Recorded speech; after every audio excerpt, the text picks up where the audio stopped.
Class में हम लोग एंड किए थे क्लास को प्रतिरोध के बारे में समझे थे कि प्रतिरोध क्या होता है। प्रतिरोध के बारे में देखे थे, दो तीन बातें इंपॉर्टेंट बातें। जो प्रतिरोध होता है उसको तो आर से दिखाते हैं और ये समानुपाती होता है लंबाई के। कहने का मतलब ये है कि लंबाई बढ़ता है तो किसी भी तार का अगर लंबाई बढ़ता है तो उसके प्रतिरोध भी क्या होता है, बढ़ता है। दूसरा हम लोग देखे थे जो प्रतिरोध होता है वो अनुप्रस्थ काट का क्षेत्रफल का क्या होता है, व्युत्क्रमानुपाती होता है। मतलब अगर तार का अनुप्रस्थ काट का क्षेत्रफल बढ़ाएंगे तो प्रतिरोध क्या होने लगता है, घटने लगता है। ठीक, और इसका एसआई मात्रक का बात किए थे तो प्रतिरोध का जो एसआई मात्रक होता है वो ओम होता है और इसका सिंबल रिप्रेजेंटेशन इस प्रकार से हम लोग दर्शाते हैं। और जब हम लोग यहाँ पे जब समानुपाती हम लोग देखे हैं तो प्रतिरोध का फार्मूला आया था रो एल बटे ए, जहाँ पे जो रो होता है उसको हम लोग क्या कहते हैं, तो उसको हम लोग प्रतिरोधकता कहते हैं। उसको हम लोग क्या कहते हैं, प्रतिरोधकता कहते हैं। तो आज के सेशन हम लोग स्टार्ट करेंगे प्रतिरोधकता से कि प्रतिरोधकता क्या होता है। तो बात करते हैं हम लोग प्रतिरोधकता के। तो प्रतिरोधकता बेसिकली दो तीन बातों पर निर्भर करता है। पहला बात यह है कि प्रतिरोधकता जो निर्भर करता है, सबसे पहला पॉइंट ये है कि प्रतिरोधकता जो निर्भर करता है वो पदार्थ के प्रकृति पर निर्भर करता है। हर एक पदार्थ के लिए प्रतिरोधकता का मान अलग अलग होता है। हर एक पदार्थ के लिए प्रतिरोधकता का मान अलग अलग होता है। सबसे पहला पॉइंट ये याद रखना है कि जो प्रतिरोधकता होता है वो पदार्थ के प्रकृति पर निर्भर करता है। जैसे कि यहाँ पर प्रतिरोधकता के बारे में दिया हुआ है, प्रतिरोधकता पदार्थ का एक महत्वपूर्ण गुण है जो धातु और मिश्र धातु के प्रतिरोधकता बहुत कम होते हैं। तो अगर प्रतिरोधकता का बात करेंगे तो जो मिश्र धातु होता है उसका प्रतिरोधकता बहुत कम होता है और धातु का भी प्रतिरोधकता बहुत कम होता है। लेकिन जब अगर बात करेंगे विद्युत विरोधी पदार्थ का तो उसका प्रतिरोधकता अत्यधिक अधिक देखने को मिलता है। तो सबसे पहले हम लोग को हेडिंग डालेंगे। क्या हेडिंग डालेंगे, तो प्रतिरोधकता हेडिंग डालेंगे। सभी के अपने नोट्स में प्रतिरोधकता हेडिंग डालेगा। ठीक, तो प्रतिरोधकता जिसको इंग्लिश में हम लोग कहते हैं रेजिस्टिविटी, इसको इंग्लिश में हम लोग रेजिस्टिविटी कहते हैं। ठीक, तो हेडिंग डालने के बाद तो प्रतिरोधकता बेसिकली क्या होता है तो उसके बारे में बताया गया है, किसका प्रतिरोधकता कितना होता है, तो इसको यहाँ से लेके यहाँ तक लिख लेना है। ठीक, इतना लिखने के बाद हम लोग इसके एसआई मात्रा का बात कर लेते हैं। तो अभी तक हम लोग प्रतिरोध का अगर एसआई मात्रा का बात करते हैं तो प्रतिरोध का एसआई मात्रा हम लोग पढ़ चुके हैं, क्या होता है, ओम होता है। ओम का सिंबल इस प्रकार का होता है, ओमेगा के सिंबल से रिप्रेजेंट करते हैं। ठीक, इस सिंबल को क्या बोलते हैं, तो ओमेगा बोलते हैं। इस सिंबल को क्या बोलते हैं, ओमेगा बोलते हैं। चलिए तो आगे का बात कर लेते हैं। उतना डिफिनेशन लिखने के बाद लिखना है क्या, प्रतिरोधकता का एसआई मात्रक। क्या हेडिंग डालना है, प्रतिरोधकता का एसआई मात्रक। यहाँ पर हम दिखाने वाले हैं कि प्रतिरोधकता का एसआई मात्रक किस प्रकार से निकालते हैं। तो एक दो लाइन हम यहाँ पे लिखने जा रहे हैं कि पहले कि हम ये जान चुके हैं कि जो प्रतिरोध का फॉर्मूला होता है रो एल बाई ए होता है। हम यहाँ से क्या करते हैं, प्रतिरोधकता का मान निकालते हैं। तो यहाँ पर अगर क्षेत्रफल हर में है, मतलब डिनोमिनेटर में है, तो इधर भाग में दिया जाएगा तो गुना में, तो रो एल का जो मान आएगा कितने के बराबर आएगा, आर इंटू ए के बराबर होगा। हमको रो का मान निकालना है तो रो बराबर कितना हो जाएगा, क्या डॉट करके लिखना था, प्रतिरोधकता का एसआई मात्रक, उसके बाद इसको लिखना है। ठीक, तो रो बराबर कितना होगा, आर ए बटे एल हो जाएगा। तो अगर हम बात करते हैं इसका एसआई मात्रक का, अब यहाँ पर लिखेंगे रो का मात्रक। रो का मात्रक मतलब क्या, प्रतिरोधकता का मात्रक। तो मात्रक का बात करेंगे तो मात्रक अगर इसका हम बात करते हैं, प्रतिरोध का मात्रक हमको पता है पहले से क्या होता है, ओम, और क्षेत्रफल का जो मात्रक होता है वो होता है मीटर स्क्वायर, और लंबाई का यहाँ पर मात्रक का बात करेंगे तो लंबाई का मात्रक होता है मीटर, और 1 मीटर से 1 मीटर यहाँ पे कट जाएगा तो प्रतिरोधकता का मात्रक हम लोग को क्या देखने को मिल रहा है, प्रतिरोधकता का मात्रक ओम मीटर हो जा रहा है। क्या हो जा रहा है, ओम मीटर। तो इसको हम लोग क्या कहेंगे, ओम मीटर कहेंगे। इसको ऐसे भी लिख सकते हैं, या हिंदी में हम लोग क्या लिख सकते हैं, हिंदी में हम लोग इस तरह से इसको लिख सकते हैं, ओम मीटर, ओम मीटर। तो इस प्रकार से हम दर्शा सकते हैं। ठीक है, तो ये हो गया प्रतिरोधकता का एसआई मात्रक। तो बात समझ में आया। कभी भी कोई क्वेश्चन पूछेगा तो अगर प्रतिरोध के बारे में पूछेगा तो प्रतिरोध जो होता है वो दो बातों पर निर्भर करता है, लंबाई पर और अनुप्रस्थ काट के क्षेत्रफल पर। और साथ साथ हर एक तार का प्रतिरोध भी क्या होता है, अलग अलग होता है। तो पदार्थ के अलग अलग पदार्थ का अलग अलग प्रतिरोध देखने को मिलता है। एक और बात यहाँ पर समझने वाला है, जो प्रतिरोध होता है वो ताप पर भी क्या करता है, निर्भर करता है। उकताप पर भी क्या करता है, निर्भर करता है, जो हम लोग आगे इसके बारे में डिस्कस करेंगे। तो अभी हम लोग प्रतिरोधकता के बारे में पढ़ रहे हैं। तो प्रतिरोधकता का 2-3 बातें हम लोग जाने कि वो किस पर निर्भर करता है। तो पदार्थ के प्रकृति पर निर्भर करता है, धातु और मिश्र धातु का बात करेंगे तो उसमें हम लोग क्या देखने को मिलता है, उसका प्रतिरोधकता बहुत कम होता है। लेकिन जो अधातु होता है, विद्युत रोधी पदार्थ होता है जिससे धारा प्रवाहित नहीं होता है, तो उसका प्रतिरोधकता क्या होता है, बहुत ज़्यादा होता है। ठीक, इतना हम लोगों ने डिस्कस की। यहाँ आगे हम लोग बात करेंगे किसके, तो प्रतिरोधकता जो होता है वो टेम्परेचर, ताप पर भी निर्भर करता है। तो इसलिए अगला जो हेडिंग होगा, अगला हेडिंग क्या होगा, तो प्रतिरोधकता की ताप पर निर्भरता, जिसको इंग्लिश में हम लोग बोले depends of resistivity on temperature. तो प्रतिरोधकता की ताप पर निर्भरता, जिसको इंग्लिश में बोले dependence of resistivity on temperature, इसके बारे में हम लोग चर्चा कर लेते हैं। तो बेसिकली ये क्या होता है कि अगर किसी भी चालक पदार्थ का ताप को बढ़ाते हैं तो प्रतिरोधकता के मान भी क्या होता है, बढ़ता है। किसी भी चालक पदार्थ का अगर ताप को बढ़ाते हैं तो प्रतिरोधकता के मान भी क्या होता है, बढ़ता है। इस बात को ध्यान में रखना है। लेकिन इस साथ साथ एक और बात ध्यान में रखना है, जो हम लोग आगे चल के डिस्कस करने वाले हैं, जो हम लोग बोलते हैं, क्या बोलते हैं उसको, एक होता है चालक पदार्थ, दूसरा एक होता है अर्धचालक। क्या होता है, अर्धचालक। अर्धचालक बेसिकली क्या होता है, जब उसमें ताप बढ़ाते हैं तो प्रतिरोधकता का मान क्या हो जाता है, घट जाता है। अर्धचालक में जब ताप बढ़ाते हैं तो प्रतिरोधकता का मान क्या हो जाता है, घट जाता है। लेकिन अगर बात करते हैं किसका, तो हम लोग अगर चालक पदार्थ का बात करते हैं तो इसमें ताप बढ़ाने से प्रतिरोधकता का मान क्या होता है, बढ़ता है, और ताप घटाने से प्रतिरोधकता का मान घटता है। ठीक, तो इसलिए हेडिंग डालने के बाद एक लाइन यहाँ से लेके यहाँ तक इसमें लिख लेना है। वही चीज़, सेम चीज़ें लिखा हुआ है कि ताप को बढ़ाते हैं तो प्रतिरोधकता का मान क्या होता है, बढ़ता है। ताप को घटाते हैं तो प्रतिरोधकता का मान क्या होता है, घटता है। ठीक, और ये किस प्रकार से होता है, तो उसके लिए एक फार्मूला दे दिया गया और इस फार्मूला को नोट डाउन कर लेना है। रो थीटा, थीटा बोलो, ये टेम्परेचर को थीटा से यहाँ पर रिप्रेजेंट किया जा रहा है। रो थीटा बराबर rho naught 1 plus alpha into theta दिखाया जा रहा है, 1 प्लस अल्फा इंटू थीटा दिखाया जा रहा है। ठीक, अब यहाँ पर हम लोग बात करते हैं, तो यहाँ पर जहाँ रो थीटा और रो नॉट क्या है, तो रो थीटा जो है T डिग्री सेल्सियस टेम्परेचर पर प्रतिरोधकता का मान है। T मतलब क्या है, थीटा डिग्री सेल्सियस पर जो प्रतिरोधकता का मान है क्या है, रो थीटा है। और 0 डिग्री सेल्सियस पर जो प्रतिरोधकता का मान है वो कितना है, रो नॉट है। 0 डिग्री सेल्सियस पर जितना प्रतिरोधकता का मान होगा, किसी पदार्थ का प्रतिरोधकता अगर 0 डिग्री पर बोला जाए तो वो किसको रिप्रेजेंट करता है, रो नॉट को रिप्रेजेंट करता है।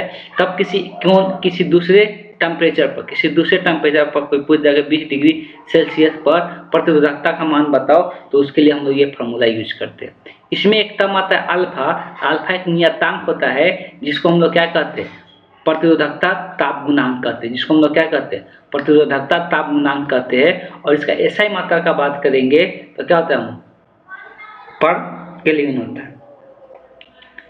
तो यहाँ से अलग अलग पॉइंट करके लिख सकते हैं, या एक साथ भी जहाँ करके यहाँ से लेके यहाँ तक कंप्लीट लिख लेना है। ठीक, तो 2-3 बातें यहाँ पे ध्यान में रखना है। एक तो रो नॉट का बात करेंगे तो रो नॉट क्या होता है, तो ये एक प्रतिरोधकता है, किसी भी पदार्थ का क्या है, एक प्रतिरोधकता है। लेकिन कितना डिग्री सेल्सियस पे, 0 डिग्री सेल्सियस पे जो प्रतिरोधकता का मान है वो कितना है, रो नॉट है।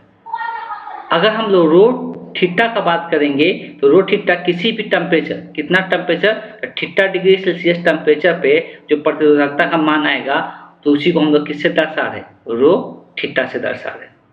अल्फा एक क्या है, तो एक नियतांक है, एक अचर पद है, जिसको हम लोग क्या कहते हैं, प्रतिरोधकता ताप गुणांक हम लोग कहते हैं। और इस प्रतिरोधकता ताप गुणांक का ऐसा ही मात्रा का बात करेंगे तो पर केल्विन होता है। के इनवर्स का मतलब ये है, के मतलब केल्विन, तो पर केल्विन इसका बताया जाता है। तो अगर इतना बात क्लियर है तो हम लोग आगे के टॉपिक देखते हैं कि आगे टॉपिक हम लोग क्या पढ़ना है। इस बात को ध्यान में रखना है, कभी भी अगर बात आता है प्रतिरोधकता का, तो इस बात को ध्यान में रखना है कि ताप को बढ़ाने से प्रतिरोधकता क्या होता है, बढ़ता है। ताप को बढ़ाने से प्रतिरोधकता बढ़ता है। और इसमें ये फार्मूला जो दिया गया, इसमें एक टर्म पता होना चाहिए, जो अल्फा होता है प्रतिरोधकता ताप गुणांक होता है, और इसका ऐसा ही मात्रा कहीं पर पूछ दिया जाता है तो पर केल्विन होता है। चलिए आगे के टॉपिक पे चलते हैं।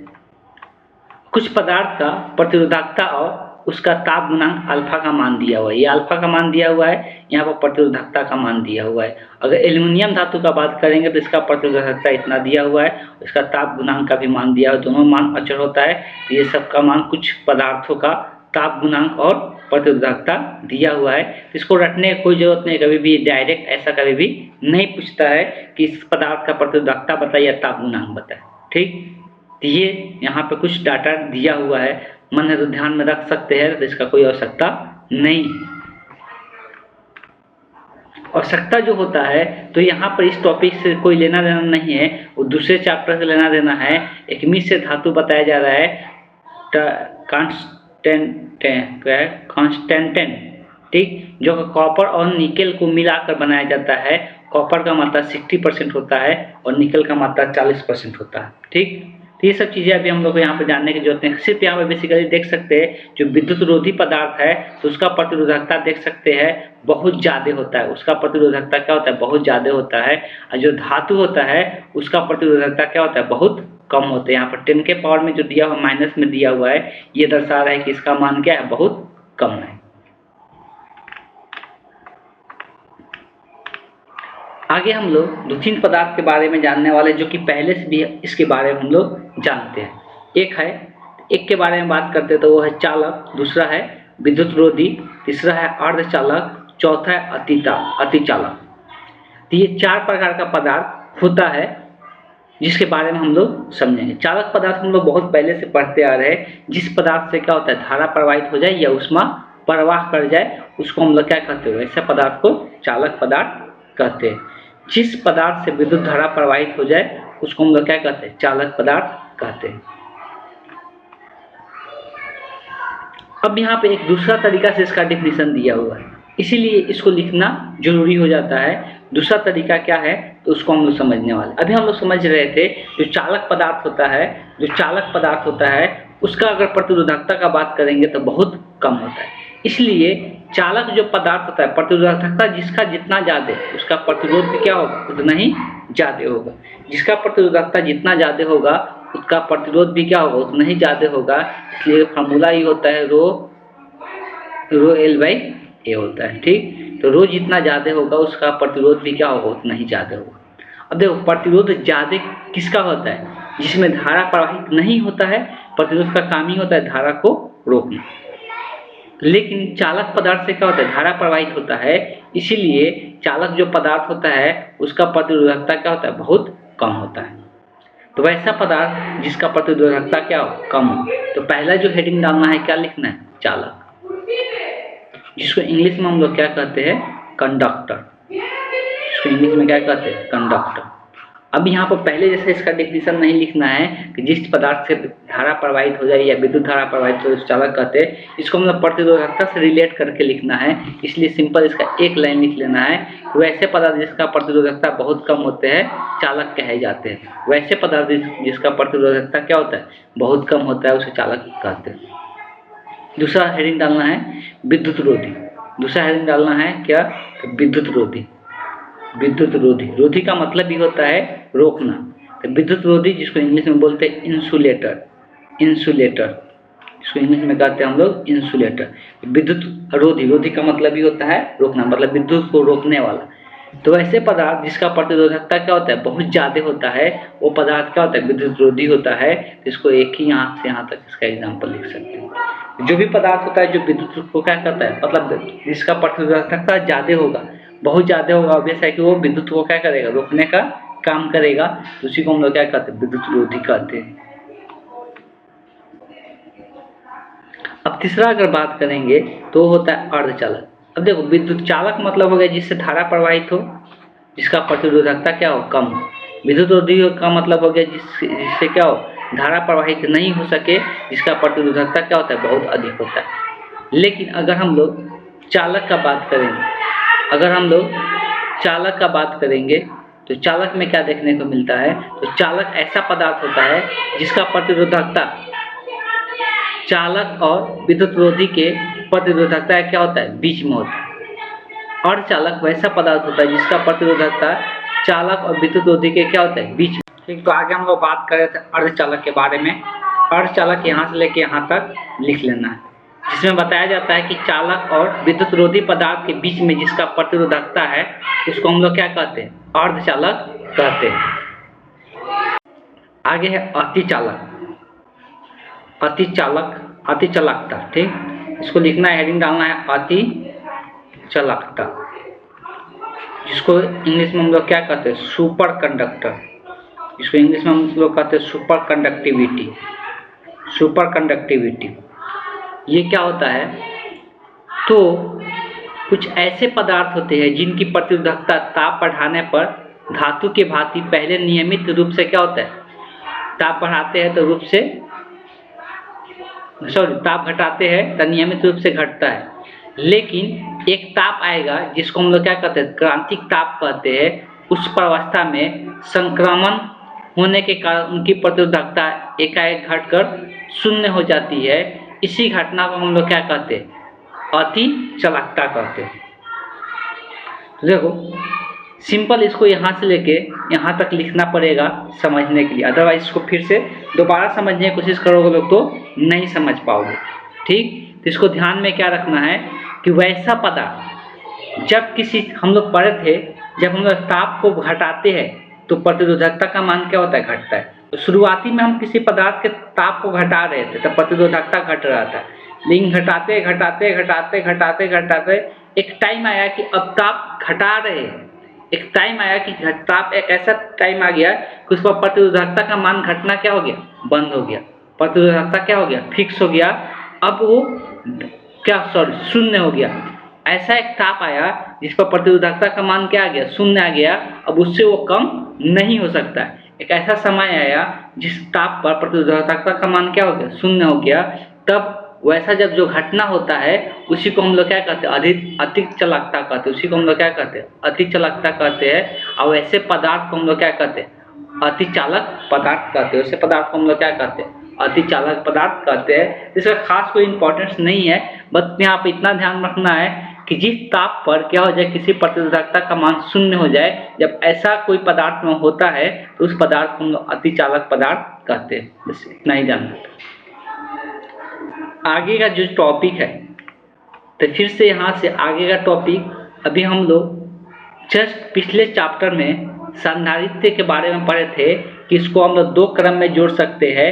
किस किस क्रम में, संधारित्र को हम लोग पढ़े थे समांतर क्रम में जोड़ सकते हैं और श्रेणी क्रम में जोड़ सकते हैं। उसी प्रकार से प्रतिरोध को भी हम लोग क्या कर सकते हैं, दो क्रम में जोड़ सकते हैं। प्रतिरोध को भी हम लोग क्या कर सकते हैं, दो क्रम में जोड़ सकते हैं, एक श्रेणी क्रम और एक समांतर क्रम। तो सबसे पहले हेडिंग हम लोग डालेंगे प्रतिरोधकों के श्रेणी क्रम तथा समांतर क्रम में संयोजन। इसको इंग्लिश में बोलेंगे सीरीज। सीरीज मतलब श्रेणी क्रम और पैरेलल, पैरेलल मतलब समांतर क्रम, ग्रुपिंग ऑफ रजिस्टर।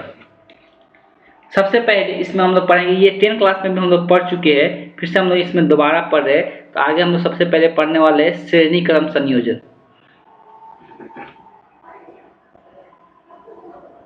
लिखना है, माना कि, हेडिंग डालने के बाद लिखना है ए नंबर, श्रेणी क्रम संयोजन। माना कि 3 प्रतिरोध R1 R2 तथा R3, R1 R2 तथा R3 कैपिटल लिखना है, R3 को श्रेणी क्रम में संयोजित करते हैं। श्रेणी क्रम में संयोजित करते हैं जिनमें समान धारा I प्रवाहित होती है, जिनमें समान धारा I प्रवाहित होती है, जिनमें समान धारा I प्रवाहित होती है। देखो जो भी हम यहाँ पर बताएंगे उस पर हम जो यहाँ पर डायग्राम कराएंगे उसी को करना है। पहले तो प्रतिरोध का जो निर्माण, प्रतिरोध का जो दिखाते हैं हम लोग, कैसा सिंबल होता है उसका, इस प्रकार से हम लोग प्रतिरोध को दर्शाते हैं। जैसे कैपेसिटर होता था, कैपेसिटर को इस प्रकार से दर्शाते थे, संधारित्र जिसको हिंदी में बोलते थे। तो संधारित्र हिंदी में बोला जाता है जिसका सिंबल हम लोग इस प्रकार से दिखाते हैं। वैसे प्रतिरोध, इसको हम लोग 3 प्रतिरोध को समांतर क्रम में जोड़ना है। तो ये 2 हो गया, 3 प्रतिरोध को समांतर क्रम में जोड़ना है। मान लेते हैं कि ये A बिंदु है और ये B बिंदु है, इसी के बीच का हमको तुल्य निकालना है। और पहला का प्रतिरोध है R1, दूसरे का प्रतिरोध है R2, तीसरे का प्रतिरोध है R3। बार बार ये बताते आया जा रहा है कि हम लोग अगर संधारित्र का बात करते थे तो समांतर क्रम में, श्रेणी क्रम में जोड़ते थे, तो प्रत्येक में आवेश का जो मान होता था क्या होता था, समान होता था। अब यहाँ पे किसका मान समान होता है, धारा का मान समान होता है। वहाँ पर भी धारा समान होता है, लेकिन वहाँ पर हम लोग धारा का बात नहीं करते। तो सारा में धारा जो प्रवाहित होगा वो कितना होगा, I ही होगा। कभी भी अगर एक ही तार से बहुत सारे प्रतिरोध जुड़ा हुआ है समान श्रेणी क्रम में, तो सब में धारा क्या होगा, समान होगा। लेकिन जो विभव का बात करेंगे तो इसका विभव एक V1 मान लेते हैं, इसका विभव V2 ले लिए और इसका विभव V3 ले लिए। तीनों का विभव क्या होगा, अलग अलग होगा। तो अगर हम लोग बात करते हैं तीनों का विभव क्या होगा, अलग अलग होगा।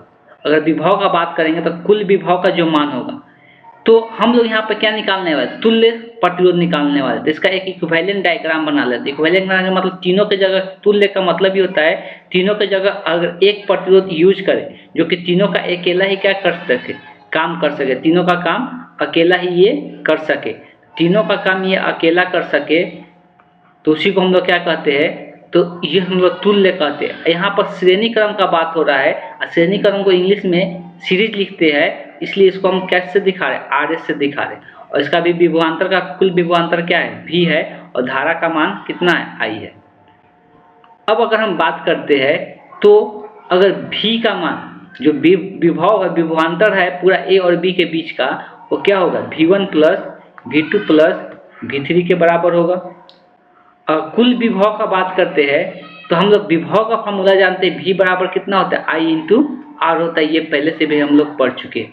तो इस V की जगह I इंटू, इसमें कुल प्रतिरोध हम कितना ले रहे हैं, RS ले रहे हैं, तो I इंटू RS हो जाएगा।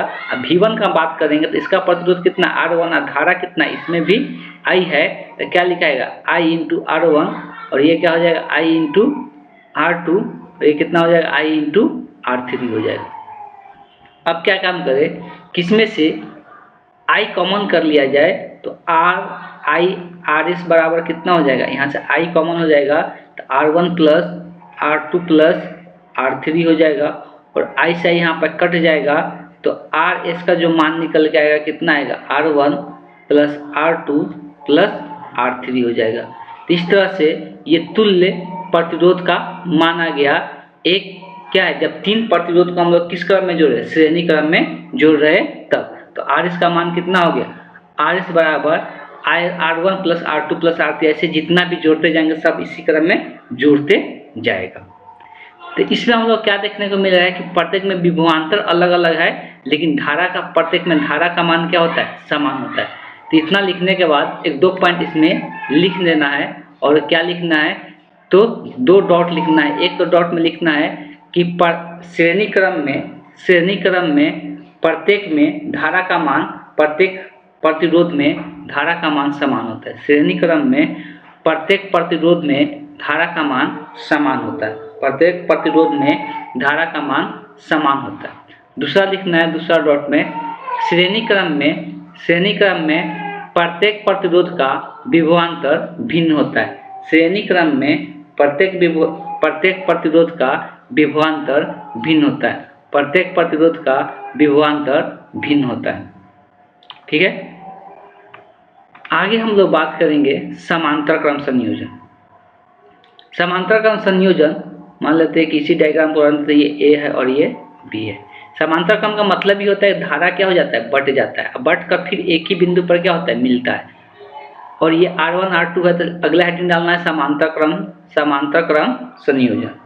इसमें लिखना है माना कि 3 प्रतिरोध R1 R2 तथा R1 R2 तथा R3 समांतर क्रम में संयोजित किया जाता है, समांतर क्रम में संयोजित किया जाता है,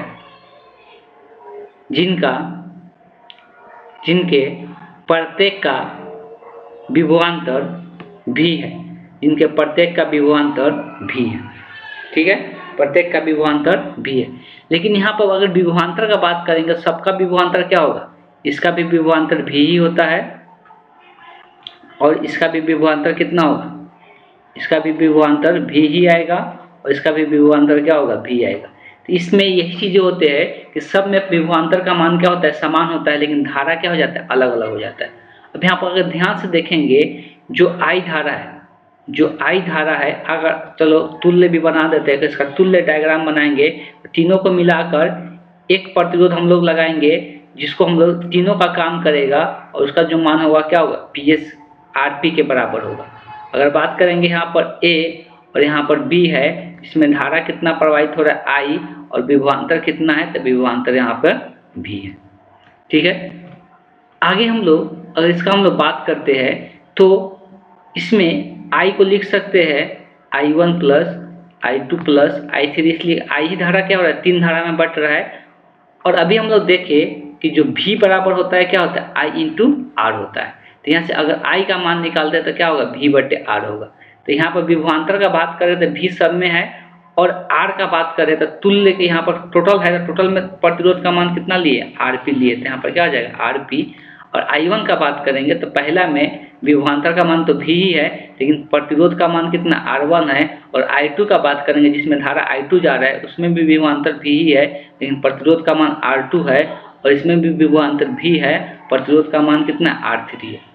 अगर ऊपर से हम क्या करें, V कॉमन कर ले तो V बटे RP बराबर क्या हो जाएगा, V into 1/R1 plus 1/R2 plus 1/R3 हो जाएगा। तो यहाँ से V से V क्या हो जाएगा, कट जाएगा, तो 1/RP बराबर कितना आ जाएगा, 1/R1 plus 1/R2 plus 1/R3।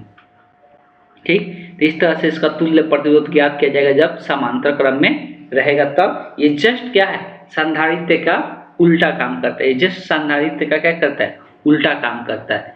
इसमें भी हम लोग 2 पॉइंट लिख सकते हैं, और 2 पॉइंट क्या बनने वाला है, तो पहला जो पॉइंट होगा वो क्या होगा कि प्रत्येक प्रतिरोध में पूरा लिखना, समांतर क्रम में प्रत्येक प्रतिरोध का विभवांतर समान होता है, समांतर क्रम में प्रत्येक प्रतिरोध का विभवांतर समान होता है, प्रत्येक प्रतिरोध का विभवांतर समान होता है।